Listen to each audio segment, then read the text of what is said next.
Hi, I'm Jane. I live in Kansas City, and I thought maybe I'd take a little bit of time and share something I know about journaling, keeping journals for YouTube. To start with, I want to explain my reasons and my background. YouTube has been helping me a lot lately. I've really appreciated regular people sharing their knowledge, sharing their interests, and I believe in reciprocity. I believe that as we receive, we should also give. And since I'm not paying for my information from YouTube, I want to give. And this is something I feel powerfully that I know a great deal about. Now, I got my journal right here in front of me. It is my friend, and I feel strongly that I can help other people make friends with the journaling process. To begin with, I really want to emphasize this, that your story is important. I have personally 45 years of uninterrupted experience writing journals, keeping journals. Do a little bit of math, you can figure out how old I am. I started in high school. I feel keeping a little log of experiences and thoughts and feelings is very useful. Your story is important. Your perspective is important. Your feelings are important. Your dreams are important. Your needs are important. The thing that got me started was high school is the time of unfoldment. And your awareness increases, and also your phobias and your neurosis, based on just how noisy your environment is. I sometimes see people as being split into two camps, the doers and the watchers. And the doers are dealing with what they see in a very aggressive way, and they can be overwhelming. And if you get into the muck and mire of doing, you can sometimes decide to be a watcher because things go wrong. And it's hard in the noise of other people's roles and scripts and agenda to keep track of your own self, especially when other people want to turn you into some sort of soldier or part of their little drama, or they have designs on your resources. And high school was a very oppressive time for me, at home and at school both. I see in this culture a great deal of injustice, people with loaded agendas. The commerce that we have wants us to buy, and they want to provoke need in us. And a lot of us get very far afield of who we really are and what we really think. And I didn't realize when I created this survival strategy that I was actually creating something that was putting me ahead of the game in this one area of knowing myself. And it is a huge gift, and I would like to pass it on to any and all that would like to have this. I particularly think this is a critical need during these times, culturally. We need to return to our own sensibilities, and we won't accomplish that if other people are always stepping forward to take leadership, or there's no such thing as a perfectly good listener, not even a good counselor. They all people not yourself, want to bring everything into their comfort zone. And so they're going to hear selectively, and they're going to respond selectively. And so you need to develop a really deep relationship with yourself. And that comes in stages. I have learned from years of experience, I've written this down in my journal, journal keeping is a clarifying filter.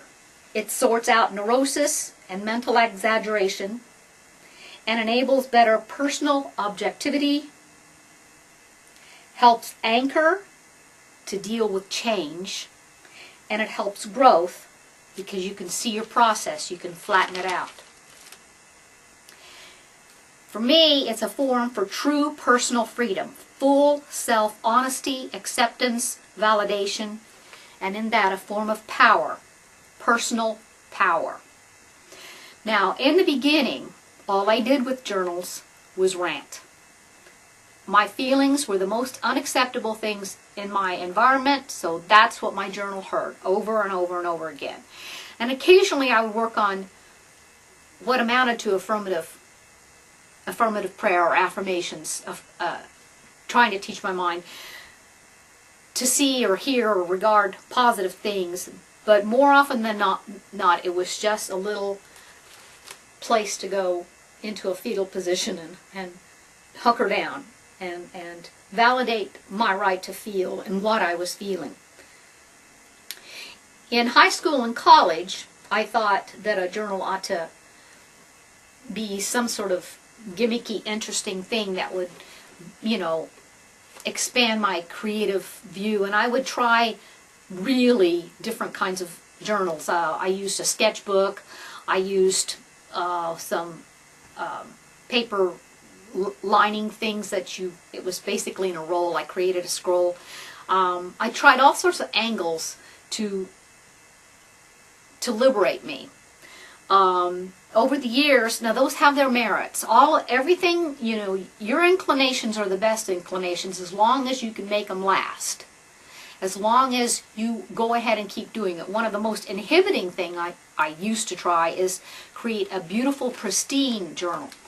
Something that, was like things people would be impressed with. Those things, I had a book once I was keeping poetry in, and I never got past like the 8th page of that because I messed up on writing neatly, and it wasn't showcase quality, and it upset me that it wasn't pretty. And I had this beautiful book. It was bound and everything. And over the years, I steer away from that entirely. And I believe, life is messy. This is more of a workbook or a friend, and if you're expecting to look nice, then you're going to be more obsessed with appearances than you are with truth. And the evolution of life is cluttery and messy, and, let it be. It's okay. I'm going to show you some examples of new journals I have on weight and old journals. Okay, I like to purchase a lot of journals or notebooks at the same time, right at the beginning of the school year, because they're all on sale. You can get them for nothing. And my favorite shapes are either these, I like wide rule because I don't like to be cramped, or these composition notebooks. And of course they come in colors, so they're pretty, but that's as far as I take the prettiness. And the reason I don't make them so big, I used to get huge ones, but I've gotten into a rhythm.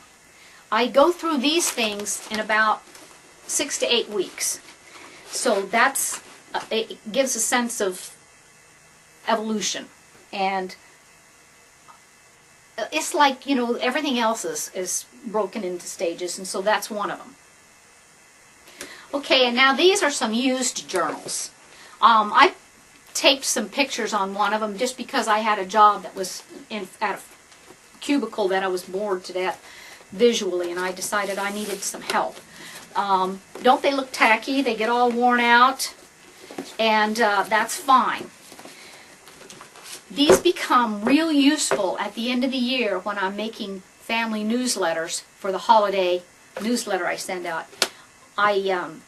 These are resource books later on. They're workbooks and appointment books during the course of the year, and then at the end I can check back and write really good newsletters.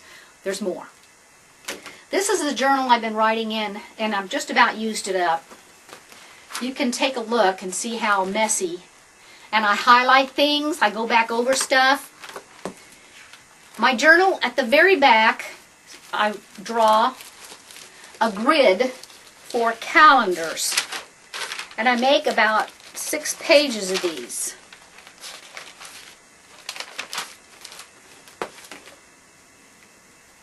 Now this is the journal I'm getting ready to graduate into. To prepare a journal, I always leave the front page and the very, very back page blank. It might be I have an emergency need for space to write an important phone number, or I might want to stick some sort of prayer, easy to find, at the front of the very back. I just feel like for privacy's sake or for convenience sake, the front and the back need to be left blank.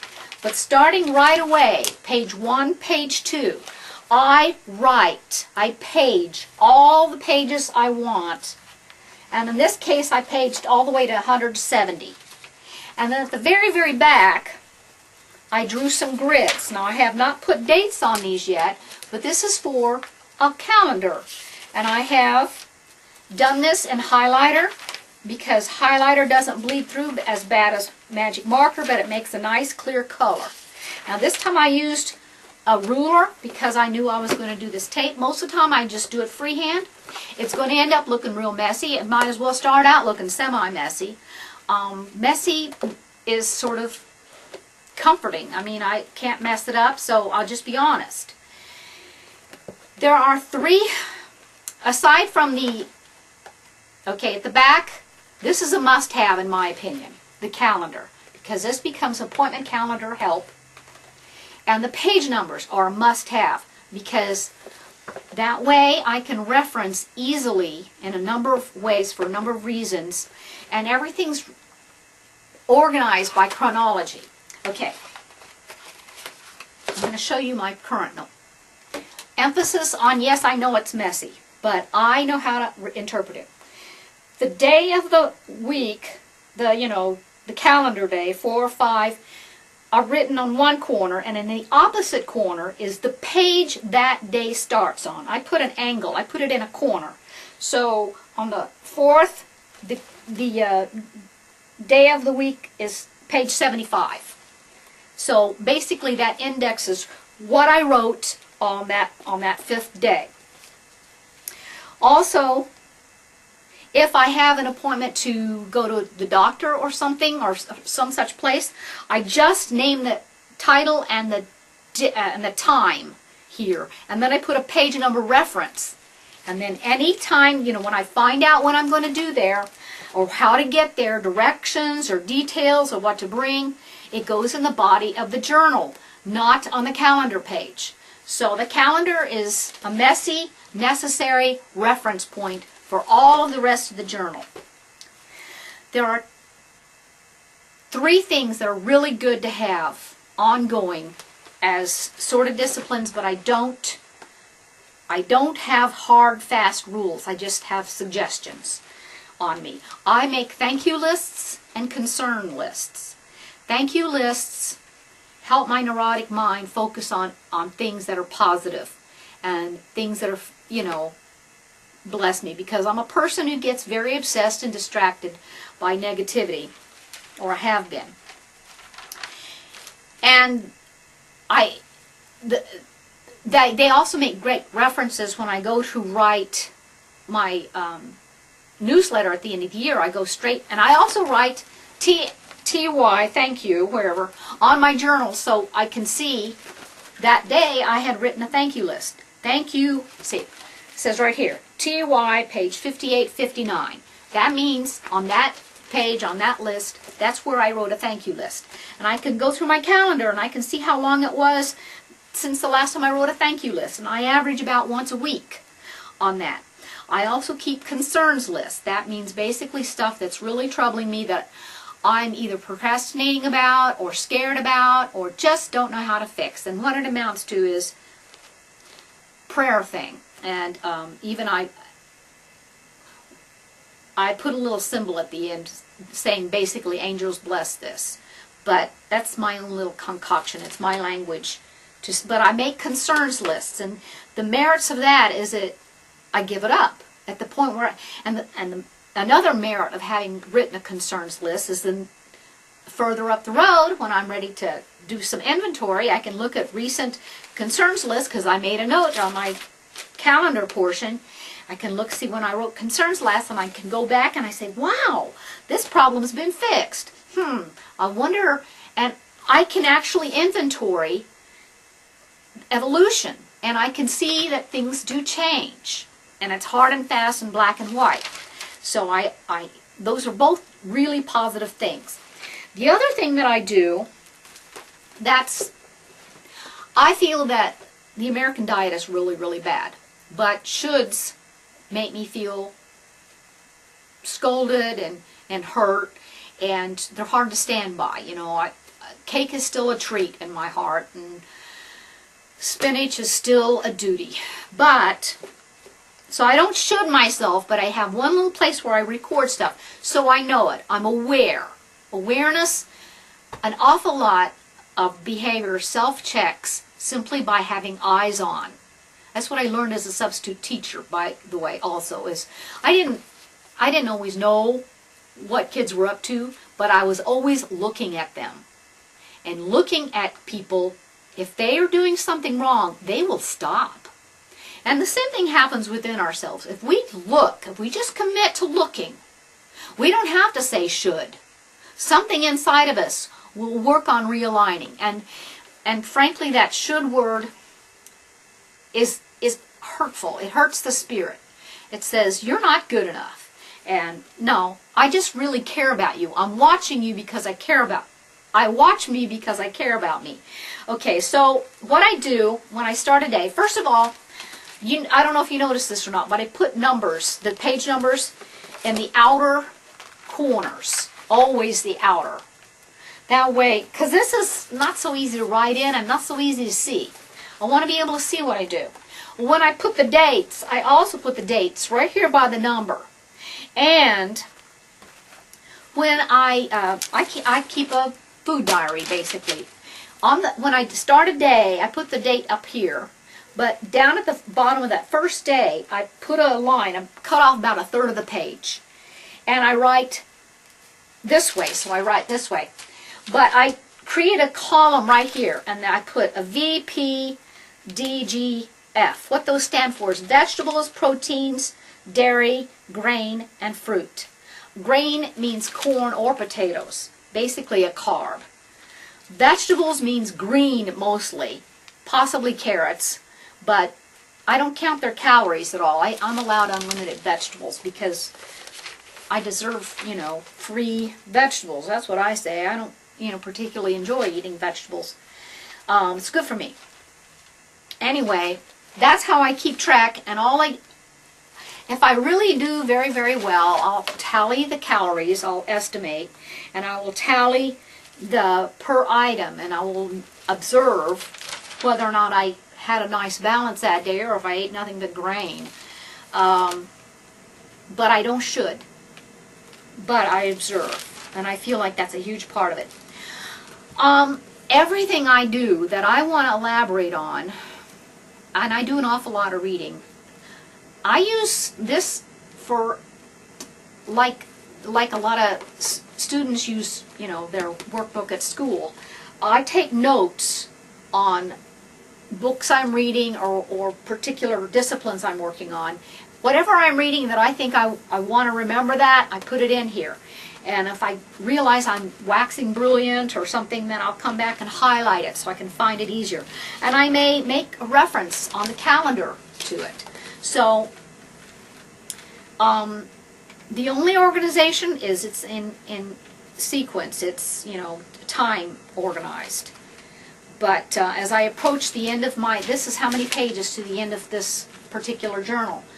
And so I see that, and I realize that I'm about to close, and I get even more into reviewing what I've been able to accomplish and the other thing I added here is a fourth item, besides the to-do list, concerns, writing down what I eat. The fourth item is to-do lists. I keep them in my journal because they're a form of records too, and not everything on my to-do list gets done in a timely way. So sometimes the very first item on my current to-do list is see page 119, 107, 81. So I didn't finish those things. Those were, I had set the bar a little high, and I mean it, but they weren't priority yet, So, and that's another thing that gets noted on the calendar pages, is where to find my last to-do list. I don't have anything required every single day, but as I try to master something new or learn something new, or if I just want to give myself credit for having, like I used to keep track of my yoga. How often did I do it? And I had different systems. Anything you want to improve yourself on, you can notate it on your calendar or at the top of your page. Okay, this is a true confession here. You can find out what I weigh. Up here in the corner, that was what I weighed that morning. And for a while, I'll just, like I said, things watched have a way of being affected. And so, if you want to know something about what you're doing, I have kind of a neurotic mind, and if you just leave me to my own memory, I'm going to remember the things that I feel guilty about or angry about, like it was all that happened. And so journaling helps me keep a sense of, oh my gosh, I've got a lot of discipline. Oh my gosh, I am a great writer. I can really say stuff. Oh my gosh, I'm really collecting some great information. A lot of times I read things to people right straight out of my journal.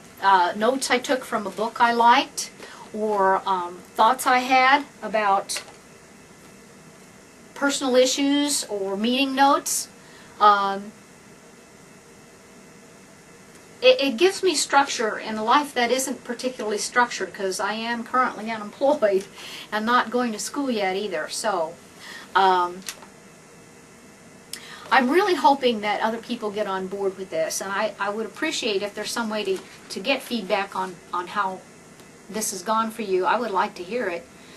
Not sure how that would happen. But I'm Jane. I live in Kansas City, Missouri, and it's nice talking with you. Thank you. Bye.